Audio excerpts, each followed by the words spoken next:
Il TAR del Veneto ha respinto il ricorso del Forum Futuro Arsenale e di Italia Nostra contro la delibera del Consiglio Comunale di Venezia che ha ceduto la proprietà di 7 tesi alla Marina Militare assegnando una parte alla Biennale.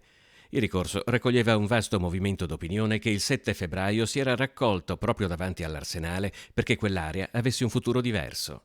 Ci sono molte proposte, molti progetti avanzati dalla cittadinanza, dalle associazioni che prevedevano il rilancio dell'Arsenale come polo museale ma anche come polo produttivo di imprese locali che potevano rilanciare la cantieristica navale tradizionale veneziana. Non è vero che a Venezia non ci siano più spazi. Con i suoi 48 ettari, l'Arsenale rappresenta un settimo della sua estensione e il movimento d'opinione che si è creato sostiene che con altre destinazioni d'uso quest'area potrebbe contribuire a rilanciare la città.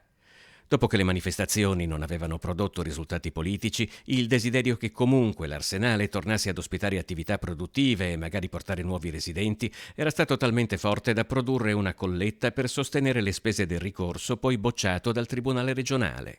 L'aspettativa dei cittadini era molto alta rispetto alla fruizione di questo luogo, di un luogo pubblico, che tra l'altro ha delle dimensioni consistenti per la città. E precluderla ad un uso pubblico o far accedere i cittadini tramite esclusivamente il pagamento di un biglietto non sembra andare nella direzione che appunto si aspettavano i cittadini veneziani.